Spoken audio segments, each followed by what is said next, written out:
Curse of Strahd, Part 11, Chapter 11, Van Richten's Tower. Van Richten's Tower, also known as the Tower of Kazan, was built by the wizard, later Lich, Kazan, who also designed and helped build Castle Ravenloft for Strahd. After he did so, he built this tower, which I'll show you the ground level of it. Here's the DM's map, bottom level, upper levels, which lies northwest of Ravenloft Castle itself, on the shores of on a small island on Lake Baratok. Now, this is a heavily trapped location. Kazan is himself, I believe, trapped in the dungeons of Castle Ravenloft and is not a threat in this segment of the adventure, but there are some dangerous threats at this location. You have the approach toward the tower, by the way, as usual, giving you some description to it. The tower itself has an ability called Kazan's Spell Drain. It's effectively an anti magic field, preventing most spells from being cast within the tower or within 5 feet of it. Although magical items, most of them, and the traps within the tower that are magical, and constructs created by Kazan at least, are not affected. There are some creatures, probably maybe like a shield guardian, that might not be affected either. It just depends whether or not it's affected by an anti magic field or not, via the spell, that is. Now, Esmeralda, who is a Vistani character that is, well, on the side of good in this adventure, has been living in this tower in the last few weeks. Esmeralda de Avenir. I'm probably saying that wrong, I'm sure, or just Avenir, depending on how you want to pronounce it. She's been living at the tower. At the base of the tower is her wagon, which itself is heavily trapped. It's a booby trap and all that. The inside the tower is, or well, the wagon is a whole bunch of alchemist fire all over the place in the wagon, along with her supplies in there, which will explode if player characters just open the wagon, and will blow them up for 10d10 fire damage on a failed save. Now, of course, by the time the player characters get to the tower, they might be around 4th or 5th level, let's hope, and they might actually survive that, but it could be some severe damage. There are some common items stored in the actual wagon, as well as a few minor magic items, some spell scrolls, and some minor things like that and all that, and a small handout. This is the wagon itself. It's a Vardo. Again, it's basically where she lives while she's traveling. It's got her little personal chest. It has a little, stovepipe because she has a little like oven in there and all that. And it's a Vistani Vardo. It's kind of interesting. You can show the player characters these little images if you'd like. The interesting thing here is getting into the tower, assuming your player characters don't have the ability to fly, involves going through the front door, which has this fun little symbol on it, which I believe is the symbol of Kazan, and these little symbols, which depict human like shapes, stick figures, which is, of course, the way to open the tower correctly without setting off the traps. If they set it off incorrectly, the tower is enveloped in lightning, which can shock a lot of player characters if they're too close to the tower. And if they keep triggering the trap, in fact, the third time they trigger the trap, the tower will completely collapse. And that, you know, 24 d10 bludgeoning damage to those within 20 feet if they fail to save, or even more from falling debris, is going to kill most party player characters nearby. And this could easily lead to a TPK. And I'm sure it has probably led to a number of TPKs in this adventure for player characters doing rash and foolish things. Personally, as a DM, I don't think this is a bad thing. Player characters who try to open doors that are trapped, or they think they can just open doors without consequences that might be dangerous, should deal with consequences in their games and from their actions. This is one of those times where there is some severe consequences for doing foolish things in D&D. Now, the tower, if they do get past it, if they do open the door, I should say, there's even more traps.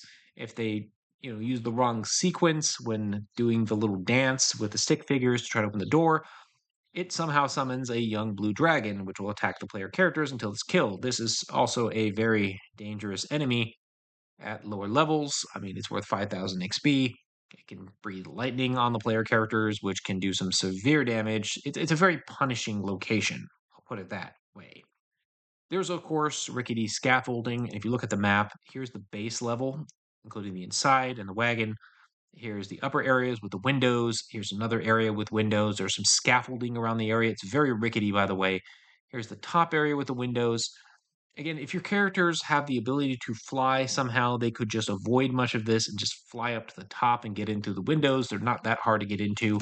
My group had an Eric Crokin character who did just that. And so they bypassed a lot of this ground level danger and all that.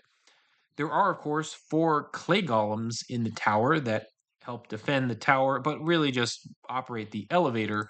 I'll note if you note inside the tower, these are 5 foot squares. If the clay golems were normal sized, well, medium sized clay or large clay golems, they would take up the entire top of the tower. These are meant to be medium sized clay golems. At least that's kind of how it's set up, because otherwise it makes no sense size wise and all that. And just they're on the downstairs here. You can see them right here on the bottom, and they actually appear to be smaller than 5 feet. They're like the size of halflings.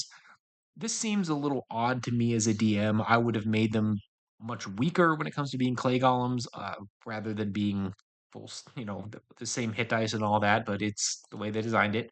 It's probably the only critique I have of this particular location is their size. But if the player characters decide to attack and destroy them, I guess they're just treated as regular clay golems, and this is a 20,000 XP fight that they will probably lose. Again, this is a very punishing location if they make foolish mistakes. But they're likely to, one way or another, get up to the top of the tower, and what they will find is that somebody has been living here. Actually, 2 people. Esmeralda has been living here, and before her, Van Richten was staying here. There's a suit of animated armor here, which is incapacitated unless you use the command word Kazan to activate it. And there's a chest unlocked with the severed head of a Vistana young man named Yan, covered in a waxy complexion and embalmed with magic oils that limits what he can say under a speak with dead spell. Tavio, aka Van Richten, gave him a ride, and then he ended up here eventually. And well, he tried to get information out of him, and it sort of worked. But the player character will find this, and it's intriguing because why is this severed head here, and what are you going to do with that? Some player characters might just ignore it and think it's a dumb thing. Other player characters might look into it in more detail and use some interesting spells to try to deal with it. Of course, most spells don't work inside the tower, so that doesn't work. When I ran this particular location, the player characters in my game were actually able to find a map of Barovia. Before that, they were wandering around and with a lot of fog around the map, and they didn't know where everything was. But it gave away some specific locations. This gave the player characters a non magical reward item for coming here. Now, many of these locations and these creatures in this particular location are the type of creatures that the player characters don't have to fight. I mean, the clay golems may not be even encountered. The, you know, animated armor might never be activated. The tower might never collapse. Many of these things might never happen depending on the player's actions. In other words, there's a lot of choice that will lead to different consequences in this tower, and especially for such a small location, mostly the ground floor and the top floor and all that.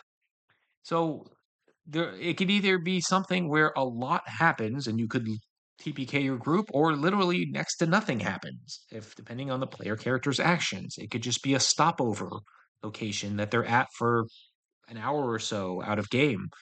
Or it could be a 3 or 4 hour adventure as they're fighting clay golems or dying fighting clay golems. There's also the potential that one of the fortune's treasures is located here as well.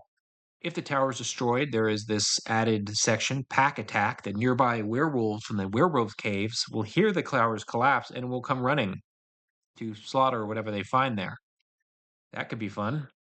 There's also Esmeralda, and if she retreats from the area after trying to confront Strahd, she will likely come here sinking her wagon, and player characters could encounter her here. Nonetheless, this whole location is a lot of what ifs. Here's the tower, by the way, a little, description of the interior, a little, well, line art drawing of the interior and the base of the tower, which you can, of course, share these with your player characters to give them a more illustrated idea of what it looks like. It's got a great little design with this kind of gothic architecture that matches Castle Ravenloft, because, again, same architect. But overall, it's a tower of interesting possibilities, a very short mini adventure in a manner of speaking, as there's not that much here, but there's so much that could happen at Van Richten's town. As a result, I would rate this location a 5 out of 5. There's just so many possibilities. There's very few issues with the location and how it's designed. My only critique is the clay golem size, but that's not really that. It's more of not really a critique, just kind of a me as a DM being irked a little bit. What there's a term for that, but it's not really that big of a deal. It's just, it works in the long run. Overall, like I said, it's a 5 out of 5. It's a solid location. I would definitely use it and let the player characters make mistakes. Depending on how well you like your group, you could end up TPKing them, but sometimes they need to be destroyed. And if you're playing Curse of Strahd as a legacy game, maybe that's what happens to their first group of characters, and then the next group of characters come in from the other side of Barovia, not knowing about the first group of characters that got themselves killed. Who knows? Just an idea. Anyways, guys, if you like this review, you like the others, and you want to check out more of them, check out more of my reviews. You can check out my Patreon. The link is in the description. Please like and subscribe for more content.